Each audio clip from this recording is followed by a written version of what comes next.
And a very good evening to you. You're watching the news from the Cyprus Broadcasting Corporation in Nicosia. I'm Nathan Morley with tonight's top stories.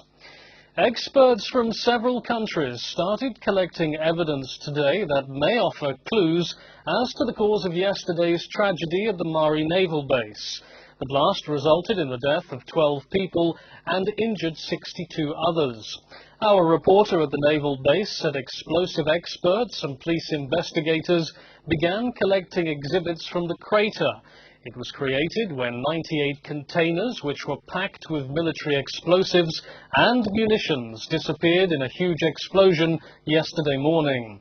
Military experts were also sent by Greece, France, and the British bases also provided assistance. The government spokesman said that assistance had also been offered by other countries. The spokesman also said that there will be a full investigation into the case. He also said that the presidential palace was not aware of reports by the Navy commander who was killed in the explosion that the containers were in danger of exploding. The spokesman also dismissed accusations of personal responsibility by President Christofias for the handling of the case. He was referring to press reports that a classified document published today said that the president had given instructions in 2009 for the containers to remain at the base until he ended a visit to Syria later in the year. Opposition Disi Party has demanded clear answers to a series of questions raised in connection with the circumstances which led to the Mari tragedy.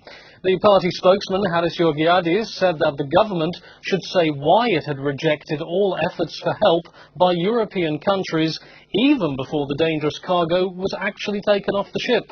Georgiadis called upon the Attorney General to appoint a criminal investigator to probe into the affair. He said the issue is of political responsibilities and cannot be considered as closed because of the resignation of the Defence Minister and the National Guard Chief. A call for a criminal investigation into the case was also made by other parties. DICO Coalition Party Deputy George Prokopiou said authorities had failed to take all necessary measures for the safekeeping of the explosives. He said he was a former National Guard officer and said that there had been criminal negligence which responsibilities must be sought.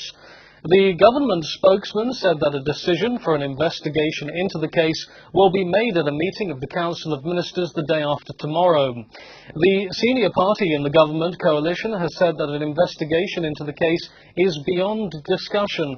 However, an AKEL spokesman said the parties should not be quick in allocating responsibilities before a full probe has been made. The government has dismissed charges of failing to explore opportunities to get rid of the deadly containers.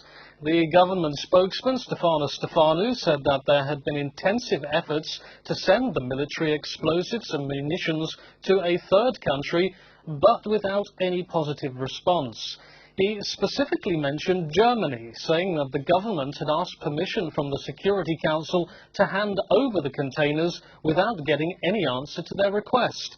The European Parliament Deputy Yanis Kassoulidis also said that a statement had been made by France that they would take the containers when they were confiscated from the Russian-owned ship which was en route from Iran to Syria.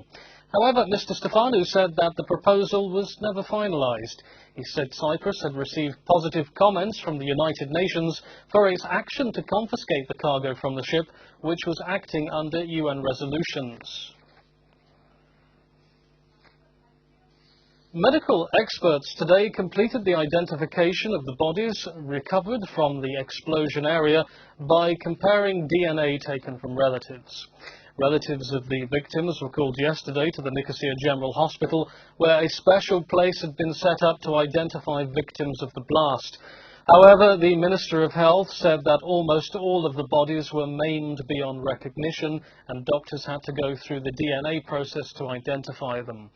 The DNA identification was conducted by the Institute of Neurology and Genetics and took several hours to complete. Post-mortems on the bodies of the victims were performed at noon at the Nicosia General.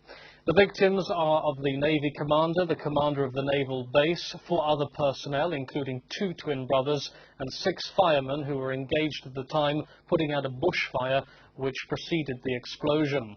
All victims will be given a state funeral. A 3-day period of mourning is in place since yesterday. 2 people injured in yesterday's blast are being treated in hospital in extremely critical condition. The doctor in charge of the intensive care unit at Nicosia General Hospital said the man has lost both eyes and his face has been deformed. He added that he's in such bad shape that his mother could only recognize him by a mark on his arm. The doctor said DNA tests were necessary to make sure about identities.